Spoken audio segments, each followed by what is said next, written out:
through actions rather than words at that point, in which case that's what he's doing. Like we follow him, and often that is uncomfortable.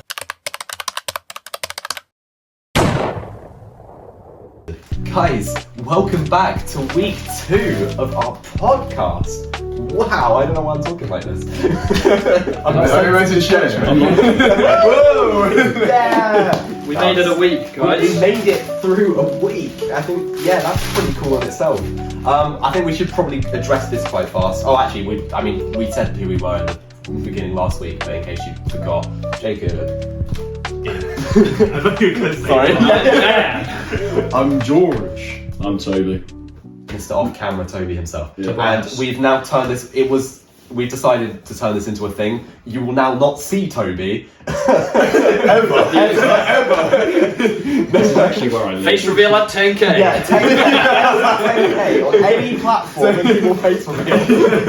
Please stop. You won't regret it, trust me, you won't. 10k what should really be specified, I want you just spam. Probably be already on spam comments. But yeah, so last week we went around with our names and we also said our favourite biscuits and it was favourite character in the Bible. It wasn't Jesus. That wasn't Jesus. And we kind of got a little bit of both this week. So we have, thanks to my very amazing girlfriend, we have this very nice, each of us, we have the biscuits that we said we loved last week. Which we may now be eating on the pod, because why not? And actually, I think it would be cool if we shared the verses that were from each of them, because they're relating to the people we talked about last week. So, I talked about Ezra and the book of Ezra, and I've got Ezra 10:4, which is, "Rise up, this matter is in your hands, we will support you, so take courage and do it." Just like Nike, but we are not sponsored. Anyway, You need to stop naming brands. We're not sponsored at all. how cool would that be? This podcast is sponsored by Revolut. Finance! Trading 2-1. Oh my days. Everyone's talking about that, to be fair. Anyway. We're going to make a big one. Ian? Got cookies. 1 Kings 4:30 says, Solomon's wisdom was greater than that of all the men of the East, greater than all the wisdom of Egypt. Nice. That is wise, yeah. That's good. And I got bourbons. These chocky bourbons. Well, You can't requested get... chocolate bourbons.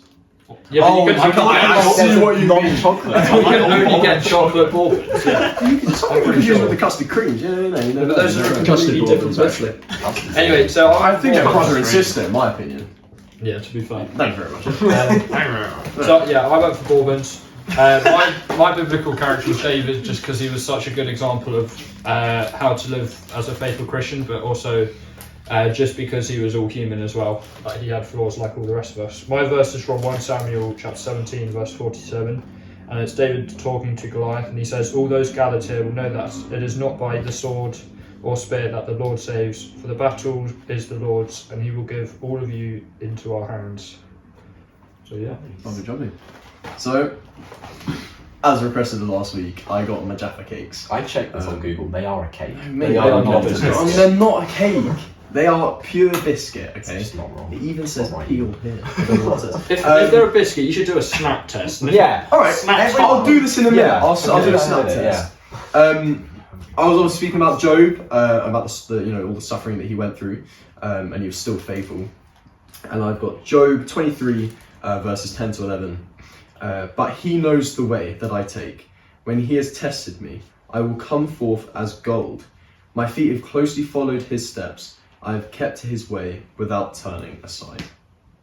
And that's just, that's what I'm saying. That's what you're saying. That's what I'm saying. I'm not, temple of knowledge or anything. But, he kept to his way without turning aside. Right, Tobias. Go on. Shall I? No. Oh yeah, Do you want to stick your hand part up? of me is on camera. Yeah, but then this is we what I'm get- saying. get your- This is a risky I'll game, display yeah. it for you. He can I show feel like it's an extension of Chuck you, it. though. Just chuck it onto the screen. Yeah, throw it on. Because then they'll know you exist. No. So as you can see, I got shortbreads. I said millionaire shortbread, but we know that, if we have Christ, we've got all we need. So I went for the commonest shortbreads. My favourite biblical character is Isaiah. So the verse we got here, when you pass through the waters, I'll be with you. And when you pass through the rivers, they will not sweep over you. When you walk through fire, you will not be burned. The flames will not set you ablaze, which is Isaiah 43 verse 2. Absolutely banging chapter. Fantastic. Yeah. Stuff. Should we Do you do want to a get biscuit through reveal? Biscuit reveal, I and then think- And then Yeah. the snap Just quickly, test on the just Jaffa King. This is a quick side tangent. I think this is worthy of doing. Wait, how do you open it? what does a snap test like require? You just have to snap It it needs off, to and if it actually makes a snap. crunch, then it's a biscuit. No. Because some biscuits yours won't do is a that. crunch. Yours is a Some fold. biscuits won't do Yeah, that. Like solid Like molded Jaffa ones. soft cookie. Yeah, but those Yeah, are like a soft cookie. No, but those are cookies, not biscuits. And they're doughy still. That doesn't count. I feel Really? like the way we do. Wait, Listen. I think we actually do this properly. I think you genuinely go up to near the camera and do it. Okay.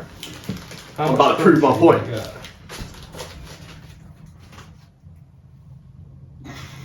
Can you please be quiet whilst I do this?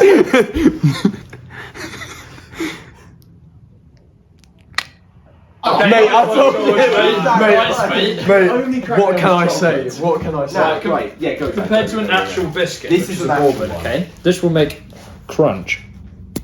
Yeah. And then crumbs came out of it. Crumbs came out of it. If as a child you never complained that it didn't count because the biscuit came broken, it's not a biscuit. Jaffa cakes have always come home. Unless they were wanted one. Never have I thrown a tantrum because my biscuit was snapped in the packet when it was a Jaffa cake. I saw a crack in there. Go. We've made a fatal error. We can't talk. Okay, so I've got through my Jaffa cake. I think, I'm sure you're going to do this, but how were the weeks? Is there anything? Should we do Edge?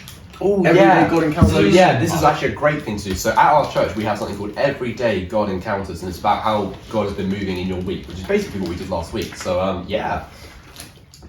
Anyone got I got two job interviews. Oh my gosh! Wait! Oh my gosh! last week. The podcast's over. I also got a big career update, which I told the boys on earlier. Basically, I want to be a pilot for Mission Aviation Fellowship. This week they came back, and I kind of got through their. They came back with an email to me and sent me all the information of the application and stuff, and really encouraged me to apply. So yeah, that's quite big actually, I think, for me. So. But importantly, from last week's podcast, we were all taking the mick and saying, unemployed. This and we is said, straight after like a good 5 weeks of not hearing anything about any job and applying everywhere. And I've There's got video 2 job evidence. There is applications. video evidence of us on the saying, go, which are going well. God will actually take the mick out of us, and he'll give him a We job. literally, yeah. He'll give him a job. I may or may not make the effort of finding the clip. Or you No, might no, have to put the watch clip it in. back. Okay, fine. At this We point, will I'll remember find this. the clip. Here is the clip from last week. I'm unemployed. Gonna keep going till Nils gets a job. Yeah. Maybe it's God's will. It might be tomorrow. It might be tomorrow. Hey, God's gonna use this. Hey, you all doubted it. Yeah, watch this space. If we come back next week and he has a job, You know God's gonna What happened? Two job interviews in the space of 2 days. One from a job working for the Royal Mail as a postman, which came back after 3 weeks of waiting, and then one to be a Go Ape outdoors activity instructor, which would be such a cool job if I get that. Which came back after only, I think, 1 day. The interview came back. So, cool. also not sponsored. Not sponsored. No, it's if so- you're watching, yeah. prayers would be appreciated. Yeah. But no, it's just so cool because, like we were saying, we were making a joke about if he doesn't have a job, so by next week, watch this space, and God will be working. Even in a joke, he's been working. It's so cool. God has a sense of humour, guys.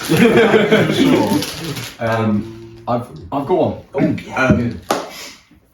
one. Sunday in church, and the worship was really good. You were there.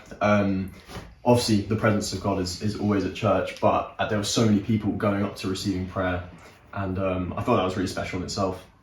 Yeah. Anyway, whilst I was worshipping, I just felt, I occasionally get these words and pop in my heart, and this one was healing. And I was like, great, if someone was like, prayer for healing, that would be amazing. And I kid you not, this is such a kind of me thing. I was just looking around and, seeing what people were doing, who it might be. And it was a guy with like this hat, and it was just like black with like green circles. Anyway, my ADHD brain was like, I'm gonna speak to that guy. I got to go and speak to him, and I hadn't met him before. Got talking about, you know, what his journey through faith has been, why he's in church. And as we were talking, he was saying, I collapsed on an escalator and hurt my back. And the doctors basically said it's uncurable. And I was like, well, it ain't no coincidence I've come over here. It wasn't just my brain, it was God. God was telling me to go and speak to him. And so I got to pray for him. And I got to basically build a new friendship. We clicked instantly, which is really weird. Yeah, we were saying that we're going to go and watch the local football at some point. It's just what church is about. Like, go and speak fellowship. Go and speak to those people that you haven't spoken to before, because no matter like this guy is, you know, I'll be nice, I would say in his 30s or late 20s. It doesn't matter, like, if someone's like, you know, super old and you're 18 or 19, like, go and speak to them. Like, they might be this incredible person. Everyone has incredible uniqueness about them. And yeah, I just clicked with this guy, and it was just really special. Yeah, that's great. I guess if I was going to share something, back on Tuesday, so we have a bit of a impromptu Bible group with some of our other mates, and it was quite funny because normally we have you have like 5 or 6 different people showing up, depending on the week, and then suddenly everyone said they were going to show up, to the point where we had about 20 people, and we literally had to locate to someone's house that was bigger because we would not have fit. And that was just in itself was like, it's just such a small thing of obviously like running out of room being turned into something where we then managed to have a full like worship setup.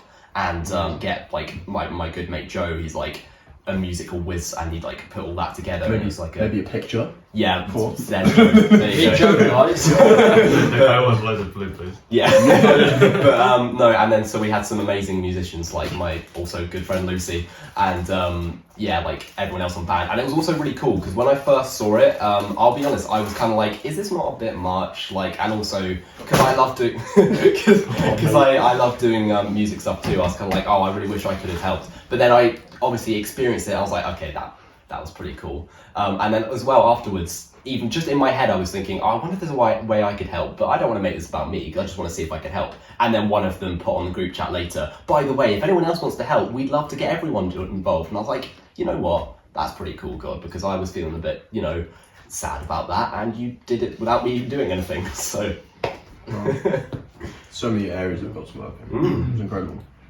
Anyone else? Do you want to go in, or shall I? Go on, Toby. I'll take that as a me. Right, I've been applying for theology school, which is... through. Huh? No, I'm going to do actions for Toby, so whatever he does, I'm going to copy. Okay. So I've been applying to theology school, and I am not particularly one for writing or anything really. I'm not anything, but I'm much better at kind of doing the reading and the thinking without having to do all the essays. Unfortunately, I needed to do masses of evidence of academic writing for the application because I don't have A-levels, and so they needed me to go around and do like a whole CV and show a load of evidence of experience and writings, which is something that I would absolutely dread normally, and probably kind of do the whole, oh, woe is me, crushed under the weight of a totally manageable task. Relatable. Yeah. But what happened was kind of just somehow, there's no way this could have happened normally, so I was just praying about it, and then kind of locked in for 2 days and got 26 documents sorted. Oh, wow. 26? Yeah. That's crazy. Yeah, That's insane. 5 of them had to be evidence of academic writing, which reach at least 4 pages worth of writing, and Oh, wow. yeah. That's insane. That's a lot. But yeah, so okay. I mean, I've not heard anything back, but I'm very happy with it. I mean, worst case scenario, I've got it, and I could just keep sending it out. So, Yeah. but the point is, you know, got all the writing done, which is a task that normally would be awkward. I mean, given that I'm applying to a school, that should not really be stated as a fact for the public. But oh well, it is now. There's nothing we can do about it. Yeah, it's fine. I can do it all right. It just fills me with dread, but it didn't this time. Okay. Lovely.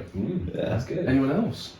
Well, on the same Tuesday that big worship thing happened, I prayed for like more gospel preaching opportunities, just like at work, and just like 1 or 2 days after, which is yesterday and today, there's been like noticeably more like opportunities of like people coming to ask me like questions. Like for example, there's this book I've been reading like about why God lets bad things happen. I was just reading it in my work, and then someone comes in and I was like, what are you reading? And so like I got to like talking. So Yeah, very good. Amazing. that's awesome. Yeah, no, that's great. I was thinking earlier that maybe we could spread a little, you know, if you have a story that you'd like to share about maybe a time you encountered God, or you know, any sort of thing like that. I think it'd be really like amazing to hear. You know, even though we receive, you know, we have these stories every week. Is there one that stands out to you? Any particular? That's a good question. Gives me time to Very think. difficult question. Gives me time. I have one from quite a recent. I mean, you have one? Oh yeah, sure.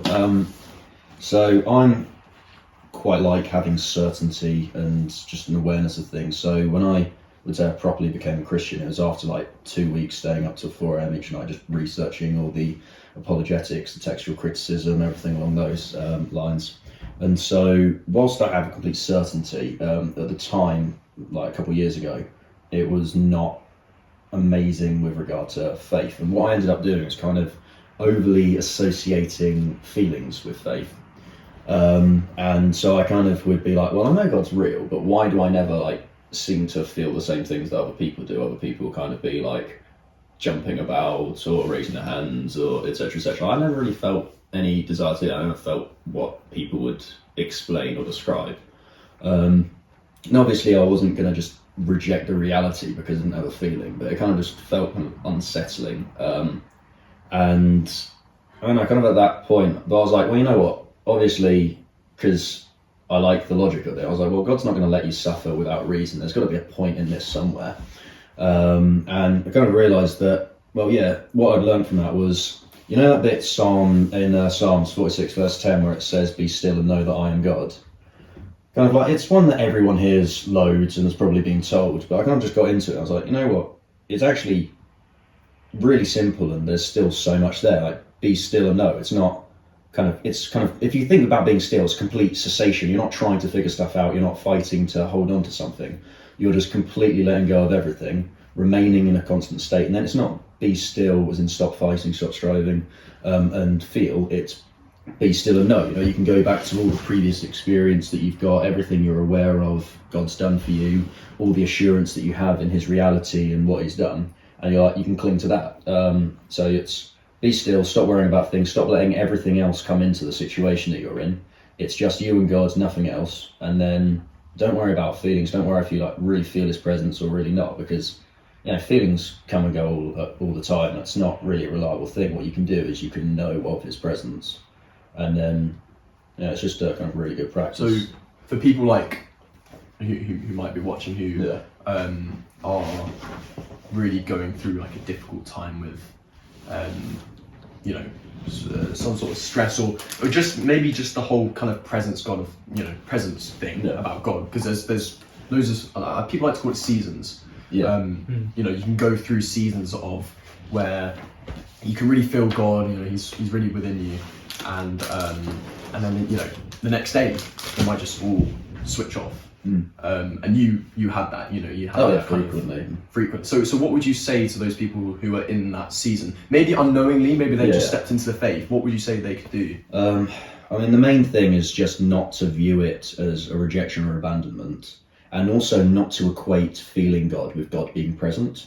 Just because you're not having some sort of emotion, that's something that you've kind of set up as a stumbling block for yourself in actuality. And I know I've done this myself and keep doing it, because it's a very natural response. Like, that is why God gave us other humans, and that's why we should go to church, because we need this tangible reality, the presence and experience of being with God and the family that he's given for us. But because God is obviously immaterial and transcendent, there is that element that we do have a detachment in that, you know, he is spirit and we are physical. And so if you kind of and we're aware, well, God's real, his reality isn't affected by how we feel, and he loves us regardless of whether or not we're aware of it. There's this song where it's like, even when I don't feel it, you're working, and even when I don't see it, you're moving, or something like that. I can't remember. Song. Yeah, it's a great song. Yeah. It's a banger. But the point is, just first of all, kind of slow down. Don't create this false assumption of what feeling God's presence is going to be like, because if you attribute it to a feeling, then you're already kind of missing out on the teaching that occurs in silence. Secondly, you need to kind of stop panicking. So remove everything else. And this is something I'm still really not good at, because I jump all over the place and try and sort everything out and figure it all out. What we realise is that and any kind of existential dread is actually a lack of trust. We need to have complete assurance that God will sort out, that there is nothing too big, nothing that God isn't aware of. And so what you'll do is stop worrying, stop trying to figure out other stuff, completely slow down. Look, it doesn't matter if you think, I need to do this, I need to sort this out. Nothing's more important than your relationship with God. So you sit and you're completely silent, and you try and remove everything else from your brain, and you will then kind of feel a level of peace, because everything's been put back into its proper priority. And when everything's back in its proper priority, you've actually been removing all of the barriers to hearing God's voice or to experiencing what he's doing.